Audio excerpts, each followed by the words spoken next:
Well, Cyberpunk 2077, well, it's not coming any day soon, but we do have a lot of information that we have gleaned from the gameplay they did not too long ago. Ooh, let's talk about it.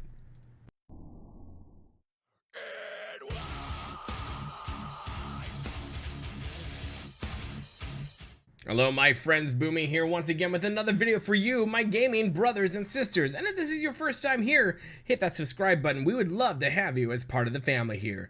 On the freak show of YouTube, the black sheep of gaming, my friends. Hello. Cyberpunk 2077 is quickly becoming to be one of the hottest games to come out. I have not seen such fanfare for a game in an awfully long time. For example, at one point on their game, when they did like the live stream of the gameplay, there were about 400,000 people watching. People are excited for this game, and I give it to CD Projekt Red. They know, and they were even nervous putting some of the gameplay out.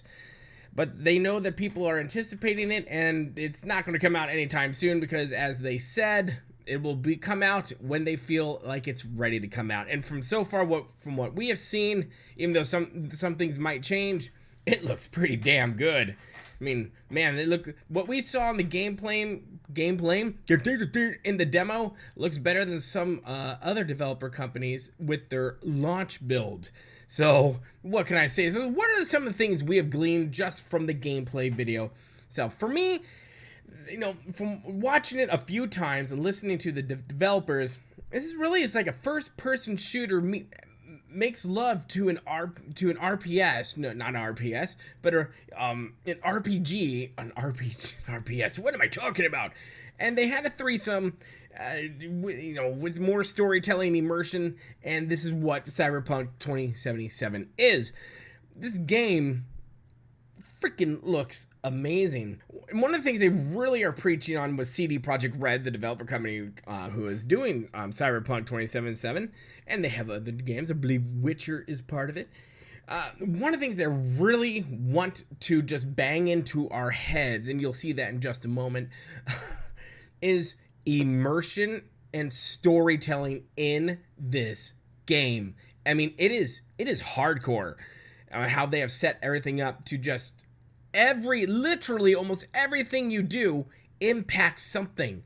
Like a bullet hitting a wall, but it comes down to your choices in the game. Literally about, and we'll talk about this later down the road a little bit more in depth, but what you wear and how you wear it and all this stuff. I mean, anyone who's followed me for a while now, even if you're brand new, you should know by now how much I love immersion when it comes to gaming. I really think that's what sells a game and what helps the game have a long shelf life and a play life for many of us. Like Fallout 4 has been going on for years, people still play that. World of Warcraft's been going on for almost 20 years, people still playing tons of that. But this game has, the benchmark of a butt ton of replayability, for which we'll talk a little bit more. Talk about that. Talk about more of that down the road. I apologize. Now, when it comes to immersion and how they really just want to dovetail everything, the first part we get into is Night City, the main city for everyone to go to. Now, we've been to games where they had like a main city here and there, and it was somewhat populated in that stuff. But Night City, as you'll probably see shortly, it's just a metropolis. The city is practically alive, and it interacts with you. There's so many NPCs here. Part of me is like, man, the computer's gonna die. It's almost like walking in Times Square in New York. They've got NPCs everywhere. They wanted to give this city a feeling that it's alive. And I think that's, so far what I've seen, it nails it. And I think that's one of the things that I also love about games is when they try to go those extra details to give us that, to really sell us on the notion that, hey, it's not just you. You're part of this massive experience. This is, it's not a multiplayer just yet. It's not an MMO, although Cyberpunk MMO might be pretty cool. But yeah, that's amazing. Like, it even comes down to, like, if you're drinking like a Coca-Cola, a pop or whatnot, the signs, the advertisements around you dovetail for that, and they will start showing you, not you drinking it, but like advertisements for that cola. It's just crazy. And there's tons of NPCs to interact with. Voice acting up the wazoo from what we have seen. Like I said, everything's interactive, and how you talk to these people, how you interact with some of these people, really dictates a lot about your reputation. And reputation is very big in this game. Street cred and playing it cool and just all that stuff. Like, will people trust you? Will people not trust you? I mean, this thing runs the gambit. And when it comes to role playing, this game promises to be huge. Imagine the possibilities you can do with creating new tunes and role playing as something different with new different builds and all that. It's just, oh my gosh, I'm excited because I just want to get into this and explore. I love exploring games. I explore Fallout 4. I explore all the games I play. I just want to see all the things. It's right there, advertisement, hello. But I just want to get in here and explore everything. This game looks amazing. Now, when it comes down to other stuff in this game, it's going to be extremely violent and is exceedingly mature. So prepare for that. This is definitely not your 12-year-old's game. It isn't. So, as per their reputation, they're not holding back on anything, which I think is totally fine. I think that's fine in video games as long as, market it to the right crowd. And, if you want to be a bad parent and let your 10-year-old play it, party on! Leave that up to you and the counselor. But yeah, this game, it's amazing. But let's talk about more like character builds and whatnot, especially when it comes to your RPing and what type of roles you want to play, class systems, and all that jazz. We will get into it right now.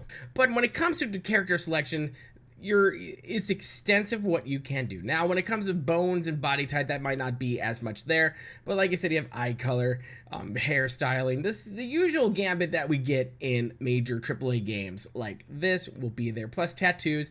And you can also modify yourself with like different like cybernetic stuff, or you can just go plain and not do that. But remember, like I said again, how you wear things, what you wear, how many tattoos you have, it all affects things with what you do. Now, don't freak out about that. It's all good. They won't be able to deny you things in here and there. But it does. Just like in regular, normal society, how you dress, how you look, how many tattoos you have, piercings, and just all the junk. It does affect, right? It affects everyone's opinion, so why not have a game almost be so realistic with the massive population that it has and the main NPCs for you to interact with? Why not also have that very much akin to kind of like how it works? Now, my friends, let's talk dialogue. Not only is this thing like highly voiced, that's for sure, but when it comes to your quest answers, your quest wheel that you're going to have, you get to pick your answers to whatever that NPC is asking you. You can have the yes, the no, and the maybes, but just remember your responses will dictate a lot of things. So, for example, some people might just want to go all guns blazing, complete kick-ass and all the things, but sometimes you just have to, step back and think, is this really the best thing for me to be doing right now, especially if these characters are at higher level than I am, and I can easily die? Well, that would be very unfortunate. And so this game is really giving you that like choice, like making you think and strategize, thinking maybe in this quest I need to be a bit more diplomatic to get what I need to do, so it's not so hard on me when I'm trying to do things. And I love that about a game. That's why I'm a big fan of BioWare and how they do their storytelling, and how, especially in the latest editions of Star Wars The Old Republic, you have things where your decisions matter, and that is exceedingly the thing in the case, it seems, for Cyberpunk 2077, and I just love that about that. Another thing we've been able to see in these gameplay videos is the weapons. There are a butt-ton of weapons from my understanding, but we got to see a few weapons in this gameplay that are really cool. Now you have your standard fully automatic 9mm that she's blazing off with, but you also have these special implanted swords that come out of your arms. You saw that in one of their very early teaser trailers for 2077. But you also have a shotgun that can penetrate through cover, through walls to get to its target. There's also a high-powered rifle with rounds that will track the target. Now, another cool system in this thing, and I just think it's just like straight out from the movie Taken, is that you you can kill people or NPCs, enemies, via the ricochet. So you can ricochet bullets off something to kill someone. Nowadays, that's just literally an accident. But in this game, you can do it for real and do all the things. I think that's freaking amazing. Now, apart to complement your weapons, you will also have implants that you can go to a Ripper and they can do it, but you also get black market military grade stuff to be implanted in, like this poor guy who's got like an arm, and you can see in the main character she's got some stuff going on too. But like in the gameplay, she got a brand new cybernetic eye that had all the cool things with it and could zoom in and all this fun jazz. So these implants will help you along the way, help your character, and will help with your fighting within the gameplay itself. Now, we do have regular stats in this game like the other games do. You have strength, constitution, intel, reflex, cool, tech, and empathy.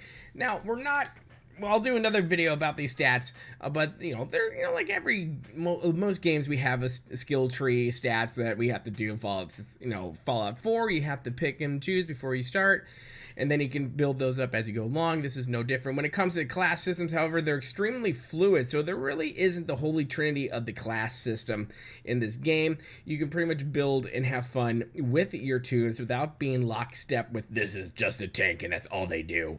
So and I like that about games, which make it much more fluid. So it really makes you have more fun with the character and can give you multiple builds that you can do down the road. So this is about it for right now. We have for 2077 for Cyberpunk. What do you guys think? Put your comments in the comment section below. I am stupidly excited for this game, and I cannot wait for it to come out. I cannot wait to play and get my hands on it, explore, and all the fun things. It's going to be great. Make sure you hit that like button. It helps the channel out a lot. And if you really like what you see here, hit that subscribe button. We'd love to have you as part of the family here. The freak show of YouTube, the black sheep of gaming in Boomy Nation, my friends, as well.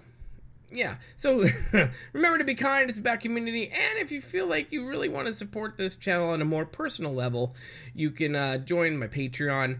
Link is down there below. Many gifts and special perks within the Patreon for you to enjoy. My friends, have a good one. We'll see you later. Good day.